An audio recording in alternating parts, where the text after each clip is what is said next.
어떤 남다른 인사가 있을까? 이것을 오늘 여러분하고 함께 좀 나누고 싶습니다. 사람이 가진 습성들 가운데 어떤 습성이 있냐면은 남을 따라하거나 흉내내고자 하는 그런 습성들이 있어요. 특별히 좋은 것들, 그죠? 그런 것들을 많이 이렇게 흉내내려고 하지 않습니까? 이걸 이제 심리학자들은 뭐라고 표현하냐면은 유사성이다 또는 모방성이다 이렇게 이제 이야기를 하는데요. 이건 누가 시켜서라기보다는 자기 스스로 마음이 동해가지고 보면서 따라하는 거죠. 애기들도 그런 것 같아요. 저 애기 한번 보세요. 조만할 때 그죠? 이제 막 돌 지나가지고 이제 막 걸음 막 뛸다 할 때 보면은 큰 아빠 신발 이제 딸아이 같으면 또 뭐 신어요? 엄마 빼딱구도 신어가지고 막 그런 것들 우리가 많이 경험했습니다. 저건 누가 시켜서 되는 게 아니죠. 보면서 저 모습을 따라하는 거예요. 우리의 신앙도 마찬가지라고 생각합니다. 우리도 성경에 나오는 인물들 가운데 우리가 마음에 들어하고 또 존경하고 또 그 신앙을 한번 따라해 보고 싶어하는 사람들이 있습니다. 그 중에 많은 분들이 이 사람을 떠올리죠. 누구입니까? 아브라함입니다. 왜요? 아브라함은 믿음의 조상이라고 말하지 않습니까? 오늘 그 아브라함을 여러분에게 좀 소개하려 합니다. 왜 많은 사람들이 그 아브라함을 본받고 싶어하고 그 믿음을 따라하고 싶은가?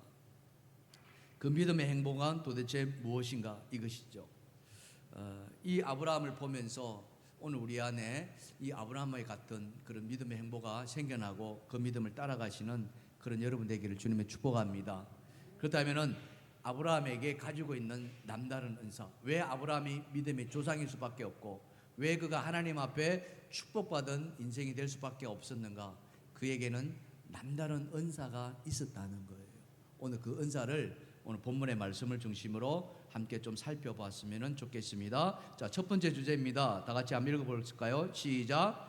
아브라함은 하나님의 약속을 끝까지 믿었습니다. 자, 이 말씀에서 가장 중요한 단어가 있다면 뭐겠어요? 끝까지라는 단어입니다. 하나님의 약속을 안 믿는 사람 누가 있겠습니까? 다 믿어요. 그런데 끝까지 믿는 사람은 그렇게 흔치 않더라는 거죠. 아브라함이 바로 그 사람이라는 거예요. 하나님과 아브라함의 첫 만남, 그 만남은 약속으로 시작된 것을 여러분 잘 아십니다. 어떤 약속이었습니까? 떠나라는 거예요. 네 고향과 친척과 아버지를 떠나라. 그리고 네게 보여줄 땅으로 가라. 이게 하나님의 약속이었어요. 아브라함은 그 약속을 받았습니다. 자, 창세기 12장 1절과 3절 아닙니까? 여호와께서 아브라함에게 이르시되 너는 너희 고향과 친척과 아버지 집을 떠나 내가 네게 보여줄 땅으로 가라. 그리하면은 다 같이 시작. 내가 너로 큰 민족을 이루고 내게 복을 주어 내 이름을 창대하게 하리니 너는 복이 될지라. 너를 축복하는 자에게는 내가 복을 내리고 너를 저주하는 자에게는 내가 저주하니 땅의 모든 족속이 너로 말미암아 복을 얻을 것이라 하신지라. 아멘. 할렐루야. 하나님이 말씀을 주시면서 그 말씀은 다른 것이 아니라 축복의 말씀이었습니다. 여러분, 아브라함이 부자예요, 부자 아니에요? 어마어마한 부자예요. 말할 수 없는 부자예요. 엄청난 축복을 받은 자예요. 하나님이 그 약속을 해주시는 거예요. 너로 하여금 큰 민족을 이루고 더 나아가서 너를 축복하는 자에게 내가 복을 되어주겠다. 여러분도 마찬가지 아니겠습니까? 여러분을 통해서 누군가가 복을 받는다면은 여러분 그게 기쁜 일이에요? 슬픈 일이에요? 기쁜 일이에요. 그죠? 오늘 이 자리에 계신 여러분이 그런 축복이 임하기를 주님의 축복합니다. 할렐루야. 엄청난 축복을 받았는데 그 약속을 믿고 따라갔는데 문제는 뭐예요? 문제는 그 약속이 쉽게 이루어지지 않는다는 거예요. 금방이라도 하나님이 뭔가를 이루어 주실 것 같았는데 사실은 그렇지 않았다는 거예요. 아브라함에게 하나님이 임했던 그 나이대가 75세였습니다. 그런데 큰 민족을 이룰 그 후사를 주신 때가 몇 살이었습니까? 100살이었습니다. 횟수를 따지면 25년이라는 세월이 걸렸습니다. 여러분, 이 정도면 어떻습니까? 약속 붙들어야 돼요? 말아야 돼요? 여러분 같으면은 그 약속을 붙드시겠습니까? 25년 뒤에. 아니, 그것도 말씀하지 않으셨어요. 그냥 민족을 이루겠다고 말씀하셨지 언제 후사 주실지도 말씀하지 않으셨어요. 그런데 아브라함은 그 약속을 끝까지 믿었다는 사실, 이게 바로 중요한 사실입니다. 근데 더 놀라운 것은요, 그 끝까지 붙드는 데 있어가지고 끝까지 붙드는데 모든 여건이 여의치 않았다는 거예요. 사도 바울은 그것을 뭐라고 표현했느냐? 바랄 수 없는 중에 바랬다라고 이야기를 해요. 로마서 4장 18절입니다. 자, 보십시다. 아브라함이 바랄 수 없는 중에 바라고 믿었으니 이는 내 후손이 이같으리라 하신 말씀대로 많은 민족의 조상이 되게 하려 하심이라. 그가 백세나 되어 자기 몸이 죽은 것 같고 사라의 태가 죽은 것 같음을 다 같이 시작. 알고도 믿음이 약하여지지 아니하고 믿음이 없어 하나님의 약속을 의심하지 않고 믿음으로 견고해져서 하나님께 영광을 돌리며 약속하신 그것을 또한 능히 이루실 줄을 확신하였으니. 아멘. 아브라함이 위대한 것이요, 다른 것이 아니라 이 말씀대로 알고도 믿음이 약해지지 않았다는 거예요. 뭘 알았습니까? 자기가 아이를 출산할 수 없다는 것을 알았다는 거예요. 자기만뿐만 아니라 그 안에 사례도 마찬가지예요. 이미 자기 몸이 죽은 것을 그들은 다 알고 있었어요. 여러분, 그거 알 수 있어요? 모르고 있어요? 다 알 수 있습니다. 여자의 경수가 끊어지면은 출산할 수 없다는 것 어느 누구도, 그죠? 배우지 않고도 다 알 수 있는 거예요. 아브라함은 바로 그것을 알았음에도, 중요한 것은 알았음에도 하나님이 주시고자 하는 그 약속의 말씀을 의심하지 않았다는, 이게 아브라함의 믿음이에요. 근데 그 믿음을 어디에서 세웠느냐? 그것은 바로 하나님의 말씀이었다는 사실이죠. 여러분, 찬송가 546장에 보면은 이 찬송이 있어요. 주님 약속하신 말씀 위에서 영원토록 주를 찬송하리라. 소리 높여 주께 영광 돌리며 약속 믿고 굳게 서리라. 굳게 서리 영원한 말씀. 우리 같이 한번 볼까요? 굳게 서 영원하신 말씀 위에 굳게 서리. 굳게 서리. 그 말씀 위에 굳게 서리라. 할렐루야. 어디에 서야 한다고요? 말씀 위에 서야만 합니다. 딴 거 아니에요. 누구의 말씀입니까? 하나님의 말씀입니다. 이 성경의 말씀을 여러분 믿고 이 말씀 위에 서시는 여러분 되기를 주님이 축원합니다. 그 말씀 위에 서는 자만이 반석 위에 세워진 집을 짓는 거예요. 그래야만이 비가 오고 창수가 나고 바람이 불어도 무너지지 않는 거예요. 근데 그 말씀 위에 세워지지 않으면은 모래 위에 세워진 집과 똑같다는 거죠. 아브라함은 그랬다는 겁니다. 아브라함이 하나님 말씀을 믿었기에 그는 불가능한 속에서도 그 약속을 의심하지 않았다는 겁니다. 그래서 아브라함이 바라본 것은 다른 것이 아니었습니다. 자신의 몸을 바라본 것이 아니었어요. 자신의 한계를 바라본 것이 아니었어요. 그 한계보다 크신 하나님을 바라보았다. 자기의 능력을 뛰어넘는, 자기의 불가능을 초월하신 그 하나님을 바라보았다는 거예요. 남들은 아니라고 말할 때 무슨 소리냐고, 웃기는 소리 하지 말라라고, 택도 없는 소리라고 말할 때에 아브라함은 말없이 하나님의 말씀을 믿었다는 사실, 이것이 바로 아브라함이 가졌던 남다른 은사였다. 우리 옆에 분 한번 쳐다보시고요, 이렇게 말씀해 보십시다. 하나님을 끝까지 믿읍시다. 아멘. 여러분, 신동열 작가라는 분이 계십니다. 참 인상이 좋으신 분이고요, 정말 인품이 훌륭하신 분이에요. 제가 이 기자분들을 별로 좋아하는 스타일이 아닌데 이분은 기자임에도 정말 훌륭한 인격을 가지신, 지금은 이제 정년 은퇴를 하셨는데 이분이 이 시인이기도 하세요. 글을 쓰시는 분인데 모든 꽃은 견디고 핀다는 시를 하나 지었어요. 제가 한번 읽어봐 드리면요, 모든 것은 흔들리며 핀다고 했다. 바람에 흔들리고 추위에 흔들리고 어둠에 흔들리다가 꽃 한 송이가 핀다. 그래서 꽃은 인내의 선물이다. 꽃이 아름다운 것은 그 안에 인내를 품은 까닭이다. 참 이 너무나도 중요한 말씀을 하십니다. 꽃보다 아름답다는 인간도 견디고 핀다. 다 같이 읽어볼까요? 시작. 고난을 견디고 아픔을 견디고 시간을 견뎌 인간이라는 꽃을 핀다. 여러분 받아들이십니까? 한 사람이 되기까지는요, 한 사람이 인격이 완성되기까지는요, 한 사람이 인격이 훌륭하게 되기까지는요, 지금 이 말씀, 고난을 견디고 아픔을 견디고 시간을 견뎌야 한다.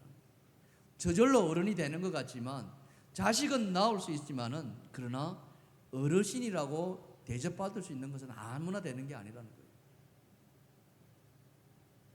인생은요, 오랜 기다림에 연습이 필요합니다. 그래서 인내는 쓰지만은 그 열매는 달다라고 말합니다. 선장의 몸에 이롭다 하지 않습니까? 그렇기 때문에 우리는 견딥니다. 삼키기 힘들지만은 견뎌낼 수 있는 것은 그 열매가 아름답기 때문에 그렇습니다. 그래서 믿음의 사람은 다른 것이 아닙니다. 믿은 사람은 때를 기다릴 줄 안다. 특별히 약속의 말씀을 믿고 그 약속의 말씀이기 때문에 끝까지 기다릴 줄 안다.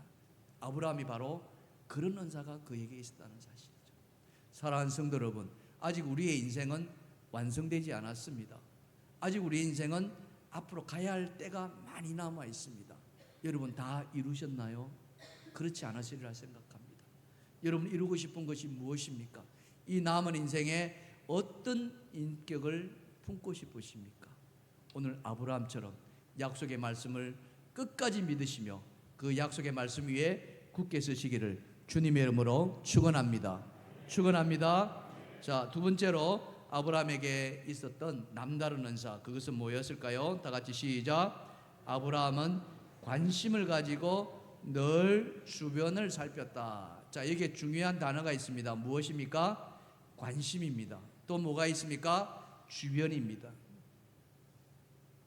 여러분 상식적으로 한번 생각해 보세요. 관심이 있습니다. 어디에 관심이 있습니까? 자기에게 관심이 있습니다. 자기 안에 관심이 있습니다. 그러나 정말 믿음의 사람은 뭐냐? 자기가 아닌 주변을 관심을 두고 있다는 거예요. 바로 이거예요. 자기보다 이웃에게 관심이 있다. 아브라함이 그랬다는 겁니다. 지금 아브라함의 나이가 몇 살이냐? 아브라함의 나이가 오늘 말씀이 18장이거든요. 그럼 18장 바로 앞에는 몇 장이에요? 17장이죠. 17장 1절에 뭐라고 되어 있느냐? 여러분 성경에 있으면 보시면은 아브라함이 몇 살 때? 99세 때 여호와께서 나타나셨다 이렇게 되어 있어요.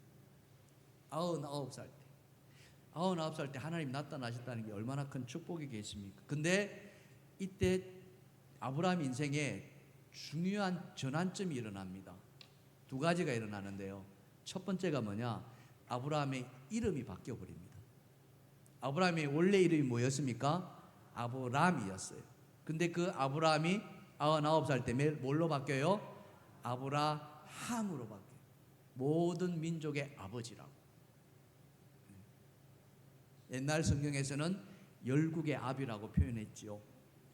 그게 첫 번째 아브라함에게서 일어난 변화이고요. 두 번째, 하나님은 아브라함에게 뭘 명하셨냐면은 할례를 행하라고 했습니다. 우리 남자들은 할례가 어떻다는 걸 다 아십니다.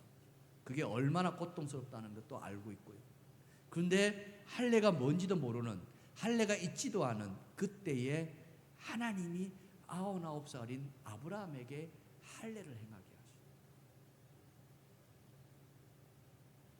이 두 가지 변화는 신호였습니다. 아브라함이 그걸 알아차렸다. 일종의 암시라고 이야기할까요? 문학에서는 그걸 복선이라고 이야기를 합니다. 아브라함은 자기에게 일어난 이 두 가지 변화를 통해서 하나님의 때가 이르렀다는 것을 직감적으로 알아차리는 거예요. 그러면서 그는 주변을 돌아보기 시작했다는 거예요. 이게 아브라함이 가진 중요한 은사였습니다. 여러분, 인생에 성공한 사람과 그렇지 못한 사람에는 큰 차이가 있느냐 하면은 그렇지 않습니다. 많은 돈을 벌인 사람과 부자와 그렇지 않은 사람과 큰 차이가 있느냐? 그렇지 않다고 이야기합니다. 아주 작은 차이 하나가 그의 인생을 바꿔버린다고 하잖아요. 그 중에 하나가 뭔 줄 아십니까? 그게 바로 때를 안다는 거예요.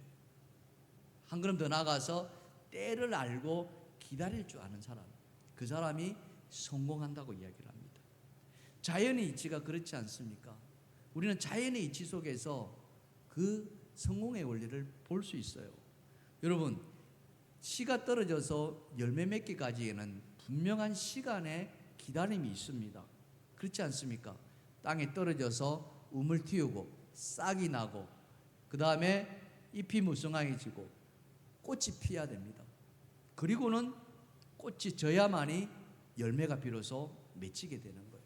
거기에는 그만한 시간이 필요하다는 겁니다. 그런데 많은 사람들이 실패하는 것 중에 하나가 뭡니까? 꽃에서 실패한다는 거예요. 이제 꽃이 지고 나면은 열매가 맺힌데 이 꽃에 사람들이 자기의 마음을 빼앗겨 버린다. 꽃의 아름다움에 빼앗겨 버리고요, 꽃의 향기에 빼앗겨 버려요. 그래서 기다리지 못하는 거예요. 전도서 기자는 말하고 있지 않습니까? 범사의 기한이 있고 천하만사가 다 때가 있나니 날 때가 있고 죽을 때가 있으며 심을 때가 있고 심은 것을 뽑을 때가 있다라고 전도서는 말씀합니다. 그래서 시간이 필요하다는 거예요. 열매는요, 시간을 요구합니다. 그래서 열매는 반드시 기다림을 동반하고 있죠. 시간이 흘려야 하고 묵어야 합니다. 그래야만이 영걸어집니다. 인생도 마찬가지예요. 인간의 진정한 아름다움은 여러분, 젊음의 아름다움도 중요하지만 정말 아름다움은 저는 중년의 아름다움이라고 믿습니다. 노년의 아름다움이라. 아무리 젊었을 때에 부자가 되었고, 아무리 젊었을 때에 아름다웠고, 아무리 젊었을 때에 화려하더라도 그 마지막 노년의 삶이 아름답지 않다면은 그는 진정으로 성공한 인생이라고 말할 수 없는 거죠. 더더군다나 하나님의 축복의 사람이라면은 저는 마지막 천국을 바라보면서 마지막 인생이 정말 아름다워야 된다. 그러기 위해서는 때를 기다릴 줄 알아야 된다는 거예요. 아브라함은 이름이 바뀌고 하례를 통해서 하나님의 약속에 가까워짐을 느꼈습니다. 그래서 그의 관심이 주변을 돌아보기 시작했다는 거예요. 자, 오늘 본문 1절은 그것을 이야기해 줄 거 있지 않습니까? 여호와께서 만물의 상수리 나무들이 있는 곳에서 아브라함에게 나타나시니라. 날이 뜨거울 때에 그가 장막문에 앉아 있다가, 자, 여기에 중요한 포인트가 하나 있는데 그게 뭐냐? 하나님이 나타나셨는데 언제 나타나셨다고요? 날이 뜨거울 때였습니다. 이 날이 뜨거울 때라는 말은 히브리 원어로 보면 하욤이라는 말인데요, 이 하욤이라는 말의 깊은 뜻은 뭐냐면 해가 머리 꼭대기에 올라와 있을 때, 그러니까 가장 뜨거울 때, 이 팔레스타인 땅에 그 뜨거울 때의 기온이 거의 섭씨 50도 가까이 올라간다는 걸 여러분도 잘 아실 것입니다. 막 기겁을 할 그런 뜨거움이죠. 그래서 그때가 되면은 이 길거리에 사람들이 다 숨어듭니다. 다 그늘로 찾아 들어가고 그 뜨거움을 피해서 쉼을 얻습니다. 근데 그때 하나님이 나타나신다는 거예요. 가장 뜨거울 때에 사람들은 다 피해갈 때에, 다 쉼을 찾아 떠나갈 때에, 그때에 하나님이 찾아오신다는 거예요. 바로 그거예요. 만일 아브라함이 그 뜨거울 때에 하나님을 만나지 못했다면 아브라함의 인생은 또 달라졌어요. 근데 오늘 말씀은 우리에게 그 뜨거울 때에 하나님이 찾아오셨다는 것을 우리에게 분명하게 말씀하는데, 아브라함이 장막문에서 주변을 보기 시작했다는 거예요. 그 주변을 봤더니 그의 눈을 번쩍 뜨게 하는 장면이 들어옵니다. 그 장면이 뭔지 아십니까? 오늘 본문 2절입니다. 다 같이 시작. 눈을 들어본 적 사람 셋이 맞은편에 서 있는지라. 예. 여러분, 아브라함 때를 상상하셔야 됩니다. 지금 시대하고는 달라요. 그래서 아브라함 때에 그 동네 사람이 누가 산다는 것 알아요, 몰라요? 다 알아요. 뭐 심지어는 뭐 그 집에 숟가락이 몇 개 있고 이런 것까지도 알 정도로 사람들의 이동이 없었던 세대였습니다. 그때에 낯선 사람이 동네에 들어왔다, 이거는 뭐 큰 이슈가 아닐 수가 없죠. 근데 아까도 말씀드렸습니다마는 중요한 것은 사람들이 다니지 않을 때에 그 사람들이 와 있다는 사실. 아브라함이 그 뜨거움을 피해서 장막 안에 들어가 있었다면 이 사람을 보지 못했다는 거예요. 그러나 아브라함은 하나님이 때가 임박했음을 그는 알았기에 그 뜨거운 때에 장막문 앞에서 밖을 향해서 쳐다보고 있었다는 사실. 이게 바로 아브라함이 관심을 돌릴 수 있었던 중요한 포인트입니다. 우리가 아브라함에게 본받아야 할 점이 있다면 바로 이것입니다. 그것은 다른 것이 아니라 첫 번째는 약속에 대한 믿음이고요. 두 번째는 바로 약속을 이루어지기까지 나의 관심을 어디다 둘 것인가 하는 거예요. 여러분의 관심은 지금 어디에 가 있습니까? 여러분의 관심은 지금 무엇을 향하고 있습니까? 여러분의 눈은 지금 어디를 바라보고 있습니까? 그거예요. 여러분, 가슴 따뜻한 이야기를 하나 해드리면요, 여러분 많이 식당에 가서 이렇게 밥을 이렇게 맛있게 먹잖아요. 고기를 이렇게 구워서 쌈을 싸서 이렇게 이제 먹으면은 얼마나 행복합니까, 그죠? 먹는 재미, 이건 너무 솔솔하죠. 그래서 기분 좋게 이제 먹고 나서 계산대에 딱 계산을 하려고 딱 하는데 주인장이 계산했습니다 딱 하면은 여러분 어떨까요? 네? 누가요? 어떤 분이 밥값을 계산했습니다. 기분 좋아요, 안 좋아요? 그런 경험 없으세요? 실제 그런 일들이 우리 주변에서 일어나고 있다는 거죠. 지난 8월 중순이었습니다. 경남에서 신문에 나온 이야기인데요.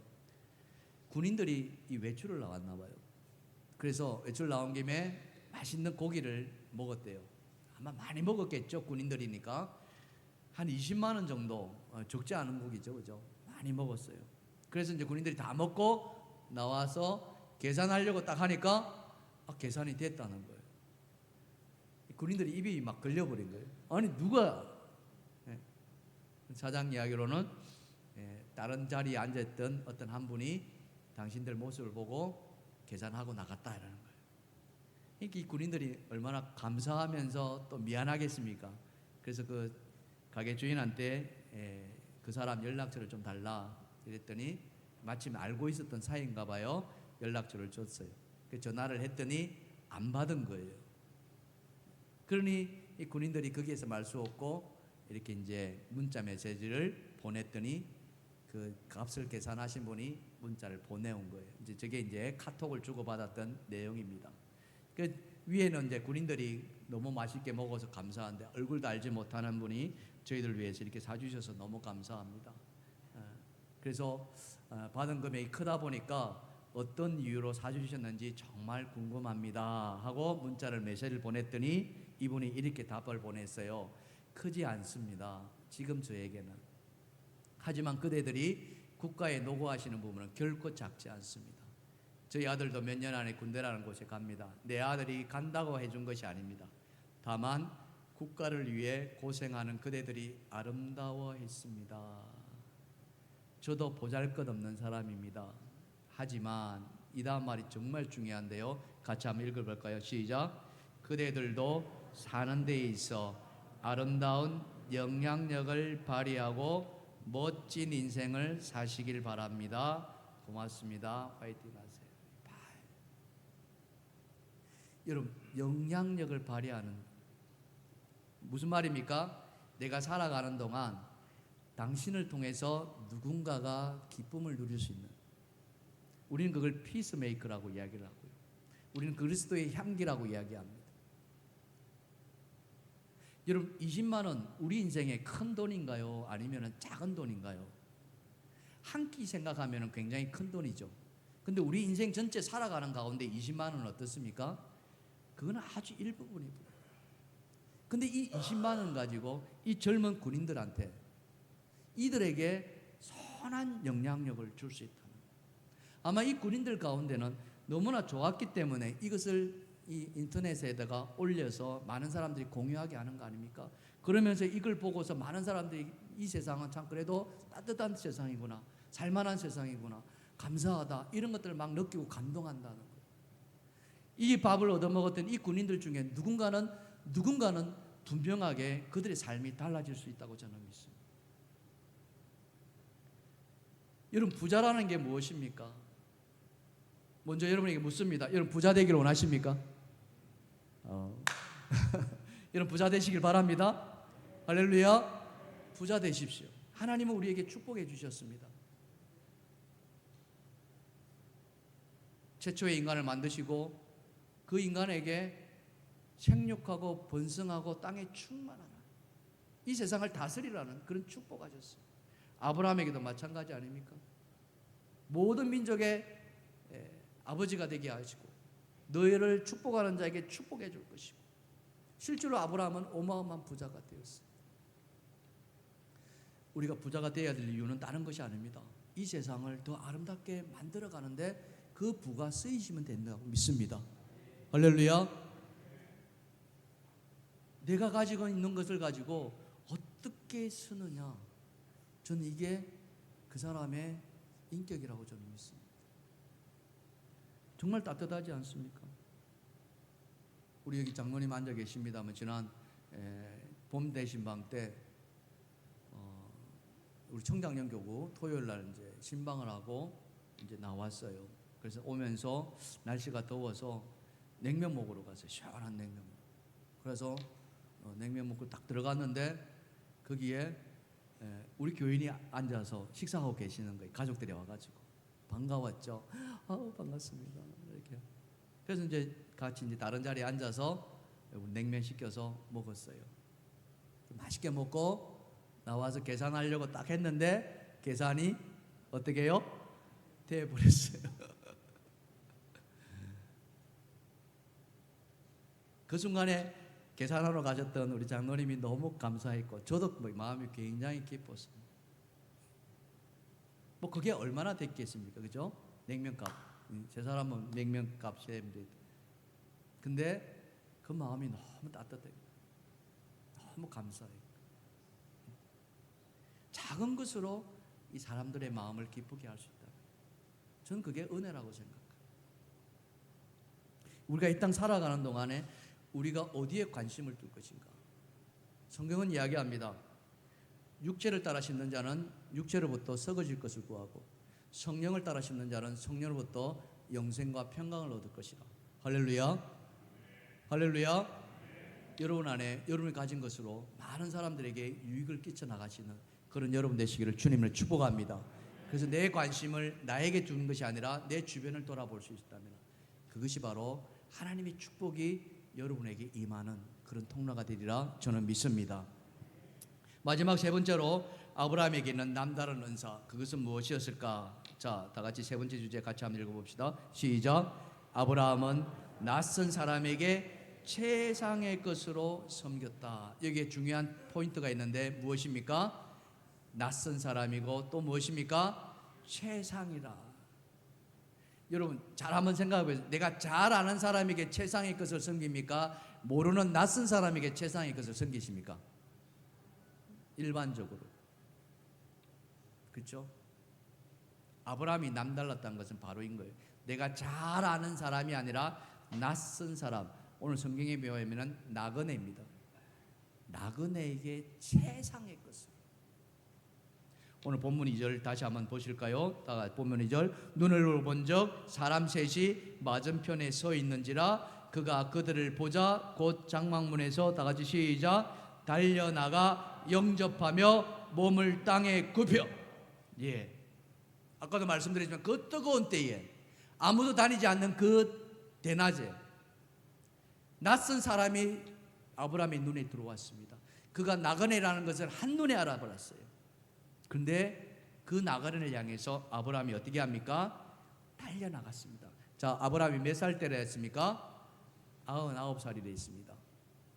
나그네는 몇 살 정도 되었을까요? 여기 성경에 나오진 않지만 하나님 보내신 사람이라면 몇 살 정도 되었을까요? 아마 아브라함보다는 훨씬 나이가 젊은 사자였을 것입니다. 여러분 99살 되는 아브라함이 젊은 사자를 향해서 달려나가고 영접하고 몸을 숙인다, 이게 가능할까요? 여러분이라면 과연 그렇게 하시겠어요? 우리 옆에 분 한번 쳐다보시고 이렇게 한 말 해보실래요? 그렇게 하시겠습니까? 한번 물어보세요. 시작. 그렇게 하시겠어요? 그렇게 하시겠어요? 이게 아브라함이 받는 축복이라는 거예요. 딴 게 아니라는 거예요. 아무도 그렇게 하지 않는 그때에, 아무도 그걸 관심 두지 않는 그때에 아브라함은 그걸 볼 줄 알아 눈이 있었다는 거예요. 이게 아브라함으로 하여금 하나님이 축복할 수밖에 없는 이유가 바로 여기에 있습니다. 오늘 본문 6절을 한번 보실까요? 자, 6절 보십시다. 아브라함이 급히 장막으로 가서 사라에게 이르되 속히 고운 가루 세 스아를 가져다가 반죽하여 떡을 만들라. 아브라함이 또 가축대 있는 곳으로 달려가서 기름지고 좋은 송아지를 잡아 하인에게 주니 그가 급히 요리하는지라. 자, 여기 중요한 단어들이 있습니다. 급히, 속히, 달려가서 급히. 여러분 지나가는 사람에게 물 한 그릇 대접하는 것들도 그냥 감사할 거죠. 그렇지 않아요? 그렇지 않은 사람이 부지기수고. 왜? 나와 상관이 없기 때문에. 근데 지금 아브라함은 그렇지 않았다는 거예요. 달려가서 엎드려서 몸을 굽히고, 그것도 모자라서 장막으로 가가지고 속히 떡을 만들어서 그것도 송아지를 잡아다가 대접하였다는 거예요. 이거예요. 왜 그랬습니까? 왜요? 아브라함은 눈이 열려 있었다는 거예요. 하나님을 볼 줄 알았다는 거예요. 바로 이겁니다. 그래서 그 나그네였지만은 그는 하나님을 대하듯이 최상의 것으로 정성을 다했다는 거예요. 예수님이요, 인자가 왔을 때에 사람들을 모은다고 하지 않았습니까? 그때 예수님이 비유를 여러 가지 이야기하시는데 그 중에 하나가 양과 염소에 대한 비유입니다. 두 롤로 나눈다 그랬죠. 양은 어느 편에? 양은 오른편에, 염소는 왼편에. 어느 편에 있는 자가 복된 자라 했습니까? 오른편에 있는 자가 복된 자라예요. 자, 그게 마태복음 25장 34절과 44절인데요. 제가 읽어드리겠습니다. 그때 임금이 그 오른편에 있는 자들에게 이르시되 내 아버지께 복받을 자들이여 나와 창세로부터 너희를 위하여 예비된 나라를 상속받으라. 다 같이 시작. 내가 줄일 때에 너희가 먹을 것을 주었고 목마를 때에 마시게 하였고 나그네 되었을 때에 영접하였다. 왜 그들이 복받을 자입니까? 그들이 뭘 했기 때문에요? 줄일 때에 먹을 걸 줬다는 거예요. 목마를 때에 마시게 했다는 거예요. 나그네 되었을 때 어떻게 했다고요? 영접했다는 거예요. 이게 하나님의 나라의 원리라는 거예요. 하나님의 축복의 원리가 바로 여기에 있습니다. 내가 굶주려 있을 때에, 누군가의 도움이 필요할 때에, 그래서 우리가 아프신 분이 있구나 이럴 때에 전화 신방하고 또 찾아뵙고 하는 이유가 바로 그거에 있는 거예요. 미처 알지 못해서 늦게 가면은 그렇게 또 죄송스러울 수도 있고.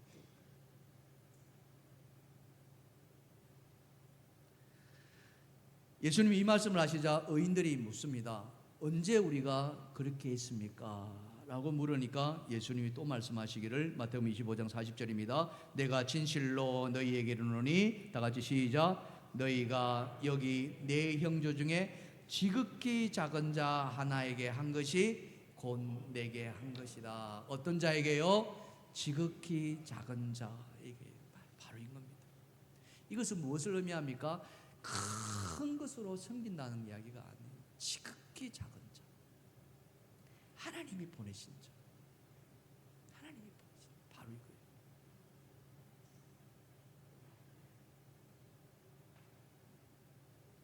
너무 큰 축복이 저는 여기 있다고 생각합니다. 사랑하는 성도 여러분, 많은 사람들이 아브라함 믿음을 본받기를 바랍니다. 그 이유가 어디에 있습니까? 하나님 물론 택하셔서 그에게 축복의 길을 열어주신 것은 사실입니다. 그러나 아브라함에게서는 남다른 은사가 있었다는 사실.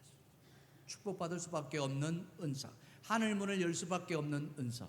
그것은 뭐였습니까? 오늘 말씀에 한다면은 그는 하나님의 약속의 말씀을 끝까지 붙들었다는 사실. 중도에 포기하지 않고 수십 년이나 걸렸지만 그의 몸이 죽은 것까지도 알았지만 그러나 그 불가능을 뛰어넘으신 하나님의 그 약속의 말씀을 끝까지 붙들었다는 사실. 그게 아브라함이 받은 축복의 첫 번째 비결이었고, 두 번째는 그는 그 하나님의 약속의 때가 이르렀을 때에 자기에게 집중한 것이 아니라 주변을 돌아봤다는 사실. 주변에게 관심을 돌렸다는 사실. 필요로 한 사람들에게 그의 손을 내밀었다는 사실. 내가 중심이 아니라 이웃. 우리 주님이 말씀하시지 않습니까? 내 이웃을 어떻게 해요? 내 몸과 같이 사랑하라.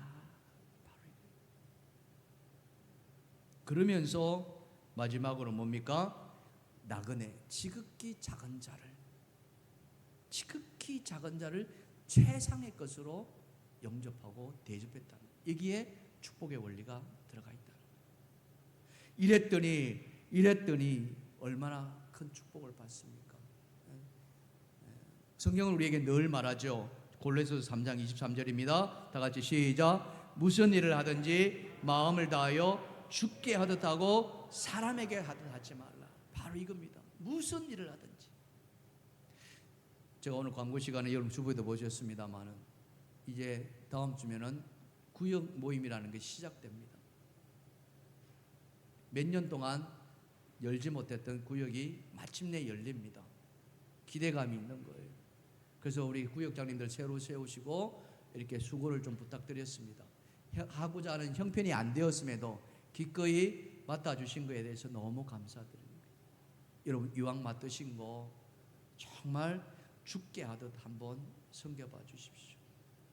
그리고 이번 금요 기도회 때 여러분의 그 헌신을 하나님 앞에 한번 드려봐 주십시오. 하나님은 여러분의 그 헌신을 귀하게 여겨주시리라 믿습니다. 우리는 뭐 집이 멀어서 또 내가 그때 약속 시간이 있어, 사정은 다 있을 것입니다. 형편은 다 어려울 것입니다.